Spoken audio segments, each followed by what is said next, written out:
Hey, I'm Sam Trammell. I play Sam Merlotte on True Blood, and you're watching Entertainment Focus. So firstly, tell us, how are you today? I'm fantastic. I just got into London last night, and it's been about 18 years since I've been here. And we're right in the theater district, and I grew up doing it. I didn't grow up doing it, but started in the theater, so I'm excited to be here. So you're here promoting the second season of True Blood, which is coming on to Channel 4. Mm-hmm. Tell us a bit about what we can expect this season. This is a crazy season. I mean, this season's crazy, especially when you compare it to Season 1. Season 1 was very kind of setting things up and kind of quiet. This Season 2 is nuts. I mean, it's very fun. There are a lot of new characters, first of all, kind of side characters that come into play. There's some travel that happens. Some of the characters go out of town, some of the main characters. Anna's character, Sookie, goes out of town, and Ryan's character, and Jason, and so there are a lot of sort of splinter and a lot of fingers that go out this year into the world from Bon Temps, people going out into the world, and there's a massively powerful, dangerous, who you may have already met, character that comes to town that I have had dealings with in the past and feel responsible for, and a lot of havoc gets wreaked upon Bon Temps. So at the end of the first season, the stakes are very high. There's a lot of danger happening. So at the end of the first season, we saw Marianne come into town and take Tara under her wing, and Sam started to get a bit nervous.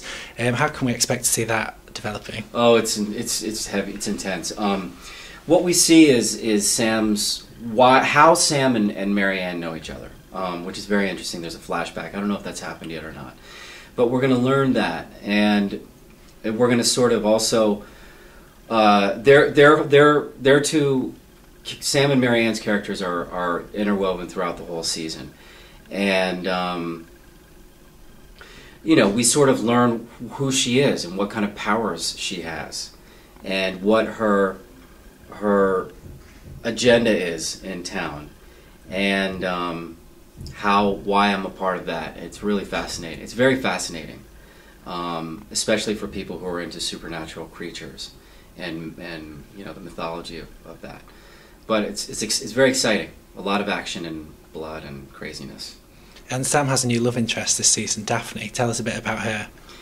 Well, Daphne is a very sweet seeming waitress who had worked at Cracker Barrel, I think, which is, for you all probably don't know what that is, but it's a little kind of a country store in the United States.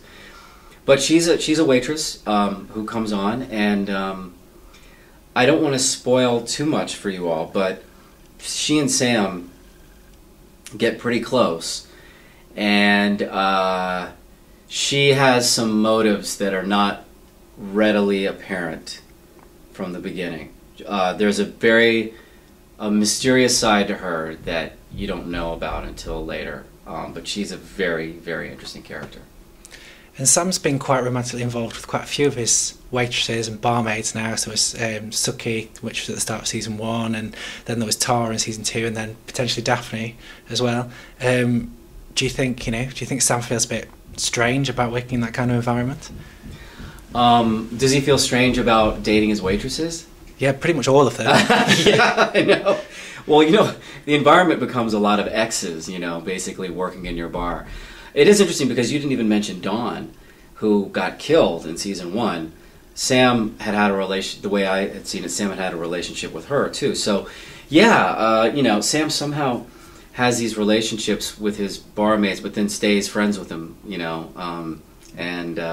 So yeah, it's a bit of an intense environment when he comes out, because he's slept with just about everyone on the floor, and except for Arlene, and you know how it is with exes. There's a little bit of tension. It's good and bad. I was going to say, Arlene must feel left out, shouldn't do you think you'll get around to her eventually? I think so. Yeah, give us a couple more seasons. Yeah, I'll have to get around to her. Another thing I wanted to ask you is, how much time can Sookie have off work? Because Sam is forever letting her just wander off. Does she actually work? Sam's a pushover. He's a pushover employer. He acts tough, but Tara pushes him around a bit, you know. Yeah, she's just about.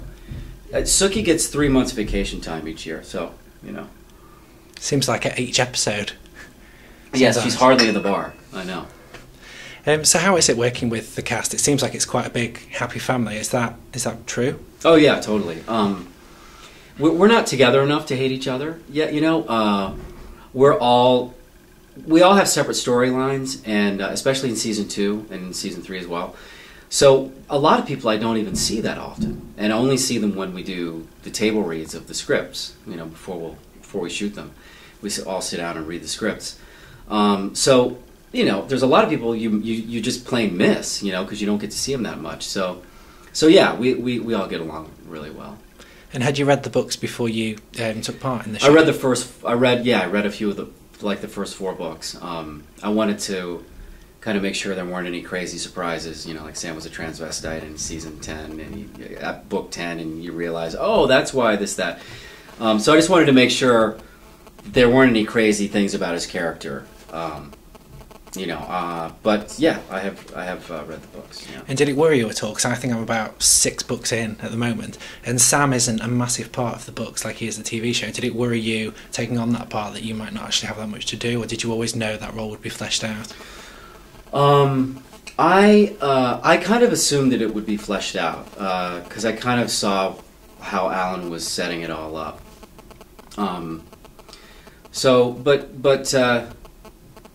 Yeah, so I kind of figured that I'd, you know, Alan follows the books to a certain extent, and then of course he goes off on his tangents. But the books are very Sookie centric, and so all the characters have to be fleshed out a little bit more. Yeah. And are you disappointed that you get to turn into a tiny little collie? Would you rather have been something a bit bigger? Well, you just wait, my friend. You just wait. I will turn into some very tough things. Not a transvestite then? No, not a transvestite, no. So have you actually met Charlene Harris? Have you? Oh yeah. Yeah, and because she does some cameos, doesn't she, in the show? Yes, Charlene did a cameo in season 2 or 3, I think 2. I think it was season 2. She's amazing. She's so sweet. You know, I'm from the South and she's from the South, so we really get each other. And she's a very sweet woman. She's very savvy and very articulate and very well read. And she goes around the world speaking to large groups of people about her books. And I was very impressed with her. You know, I just didn't even expect it at first. And I've kind of, you know, you learn that, you know, kind of get inspired by her and how good she is in front of crowds of people. She's very good. So just to wind up, let's talk a bit outside of True Blood, because you're still doing film work as well, and you've been doing some guest appearances on different shows. Tell us a bit about that.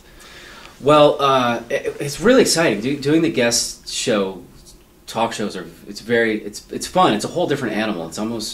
It's different than acting. It's different than just being a person in life, obviously. And can be very nerve-wracking, the first ones I did, but it's a lot of fun. I just did Jay Leno, The Tonight Show, which was amazing, kind of surreal, sitting across from Jay Leno. You know, that's been a lot of fun doing those. And I just did a movie called Guns, Girls, and Gambling that was kind of a Western that was a blast because I got to do something completely different than what I've been doing on True Blood. I'll probably do a little bit more work, you know, in the break. Yeah.